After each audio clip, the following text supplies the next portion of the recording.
introduction to magnetostatics. Magnetostatics. In 1820, you observe here, 1820, Oersted discovered that current carrying conductor, so current carrying conductor produces some magnetic field around it. For example, this is the current wire. The current is flowing through the wire. So around this wire or current carrying conductor, some magnetic field is produced. In 1821, Oersted observed that and discovered that a current carrying conductor produces a magnetic field around it. He observed that a magnetic needle suffers deflection when brought nearer a current carrying wire. This shows that an electric charge in motion produces a magnetic field in the space around it. So magnetism and electricity are two aspects of a single phenomena. If current is passing through the wire, produces magnetic field.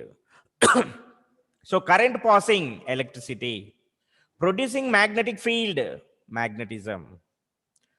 The study of magnetism and electricity is known as magnetostatics. You can see here. The branch of physics which relates electricity and magnetism is known as magnetostatics. Magnetostatics. So what I am saying here, in 1820, Oersted discovered that a current carrying conductor produces magnetic field around it. So the magnetism and electricity are two aspects of a single phenomena.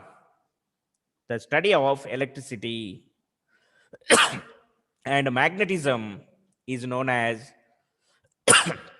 magnetostatics. What is electrostatics?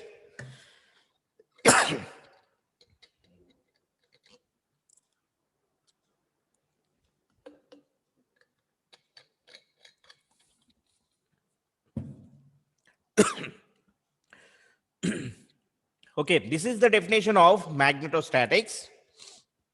What is electrostatics? In part 1, the study of static electricity is known as static. The study of current charge or static charge, or the charge is taken at rest, that is electrostatics. The study of charge at rest, that is called electrostatics. The study of the static charge is also now known as electrostatic. But magnetostatics, the branch of physics which relates electricity and magnetism, is known as magnetostatics. What is magnetic flux? In our yesterday class, I discussed electric flux. What is electric flux? At the place of magnetic, you just write electric. We get electric flux. The total number of electric lines of force are passing through the certain area of the material is called electric flux. But magnetic flux, you can see the total number of magnetic lines of force are passing through the certain area of the material, that is called magnetic flux. The magnetic flux is represented by phi. So SI unit Weber. You see here, magnetic flux density, magnetic field induction, or magnetic induction field. So this is B is equal to phi by A, one definition. Second one, B is equal to F by M. In our yesterday class in electrostatics, E is equal to F by Q or Q naught. So at the place of E, just we are writing B. At the place of M, we are writing Q or Q naught. M is the pole strength. So first definition, the magnetic flux phi per unit area is called magnetic flux density. Magnetic flux per unit area, that is called magnetic field induction or magnetic flux density. Another definition, force per magnetic force per unit pole strength is also called magnetic flux density or magnetic field induction. You can see here B is equal to phi by A. Phi is the magnetic flux, A is the area. Magnetic flux per unit area, that is called magnetic flux density. From this relation, we can write phi is equal to B into A. B into A.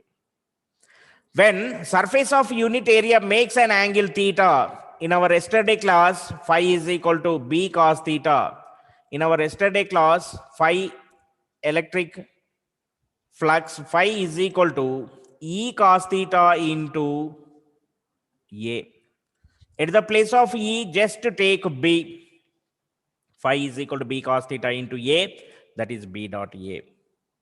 Let capital B is the magnetic field intensity, ds is the small element of area. Then the magnetic flux d phi is given by d phi is equal to B dot ds. Total magnetic flux phi is equal to surface integral of d phi. Phi is equal to surface integral of B dot ds.